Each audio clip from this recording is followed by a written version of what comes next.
What's up, everybody? It's Technology Paul, and this week I want to talk about Nintendo Switch Online and if it's worth your money. So first of all, we ended up getting a Nintendo Switch as a family console recently. We've been thinking about doing this for a while now because, well, frankly, our son has been getting more and more into video games recently, but he's still quite young. We were struggling to find super kid-friendly games on the PlayStation 5, and we've been waiting to get into some of the awesome Mario titles that you can only get on the Switch. I went ahead and got the newer Nintendo Switch OLED model. I was planning to just get the standard version, but then I changed my mind when I compared the two models in the store. The OLED model is $70 more, and you get a bigger, better display, of course. But not only that, you get 64 gigabytes of storage instead of 32 gigabytes on the standard model. And the dock that ships with the OLED model is a bit sleeker and includes an Ethernet port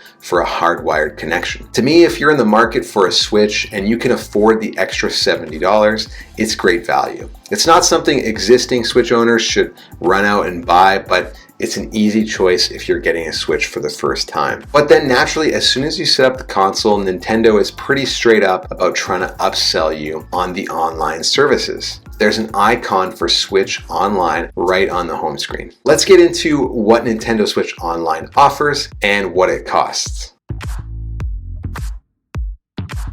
Okay, so what is Nintendo Switch Online? Essentially, it's a subscription service from Nintendo. There's actually two different plans or packages. On the base plan, just called Nintendo Switch Online, here's what you get. The first things are the ability to play online with friends and the save data cloud. Just like PlayStation Plus, for example, to play most games online, you need to have a subscription. I'm not talking about regular multiplayer, just online multiplayer with a friend or family member in a different place. Like if you want to play Fortnite, Mario Kart, or Animal Crossing online, then you're going to need this subscription. Honestly, the Nintendo Switch's strong suit though isn't really online play. It's often a family console, or it's mostly used by the kids, and a lot of people do solo gaming on it for most of the time. So this may or may not be a huge deal for you. You might just be as happy to never play online multiplayer. But if you are planning to play multiplayer online, then I can already answer the question of whether you need the Nintendo Switch Online.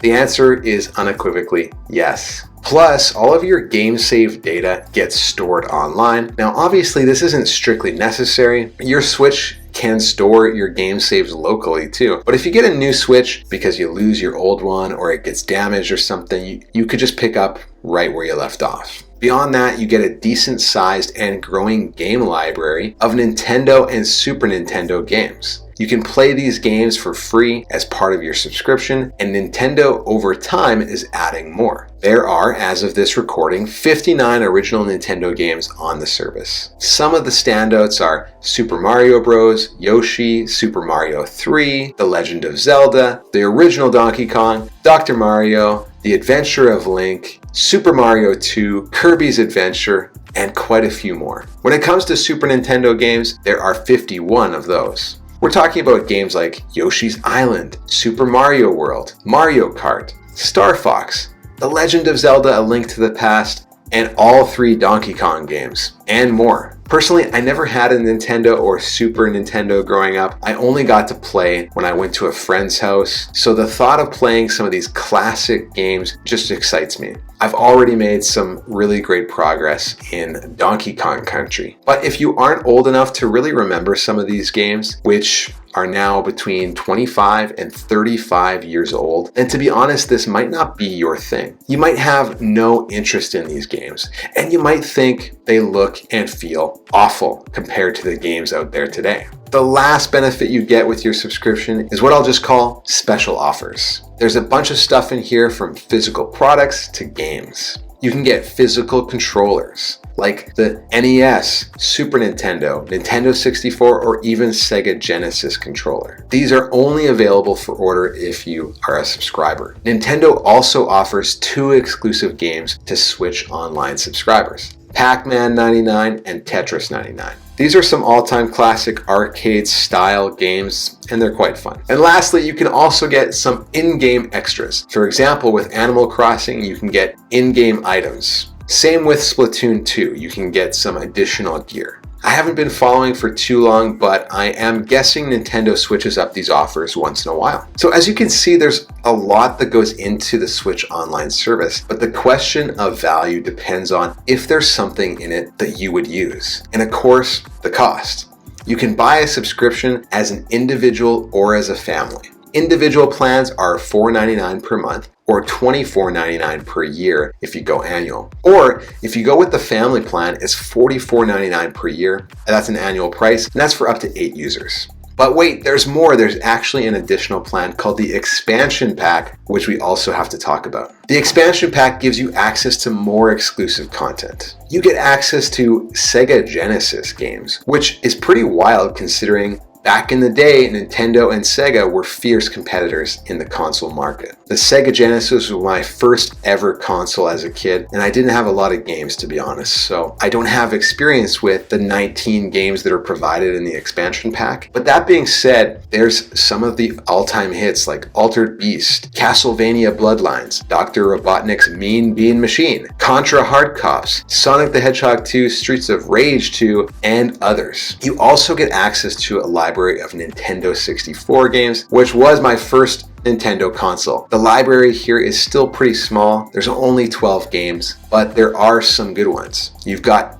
2 Zelda games, Banjo-Kazooie, Paper Mario, Mario Kart 64, and Super Mario 64. Nintendo is, of course, adding to this lineup over time as well. And of course, Nintendo rounds out the expansion pack with some available DLCs for existing games if you have them. For example, they currently offer the Happy Home content for Animal Crossing, as well as the Deluxe Booster Course Pass for Mario Kart 8. So what do you have to pay to get Nintendo Switch Online with the expansion pack? The answer is quite a bit more. It's $63.99 per year for an individual or $99 for a family.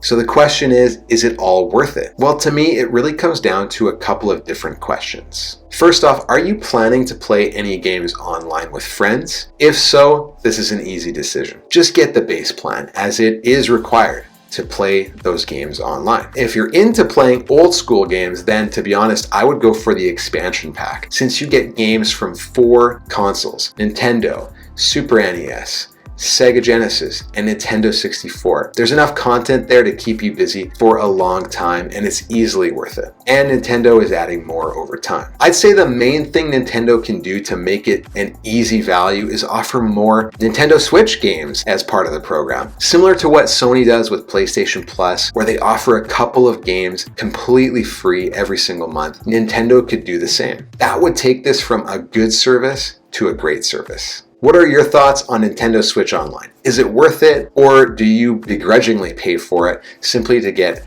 the online play and the game data saves? I'm curious what you think about it and what you think would make it even better. Let me know in the comments. Thanks for checking out another video. If you found it useful, click that like button as it helps more people find this content. And subscribe for more Technology Paul. I post new videos regularly that you won't want to miss. Thanks, and we'll see you in the next one.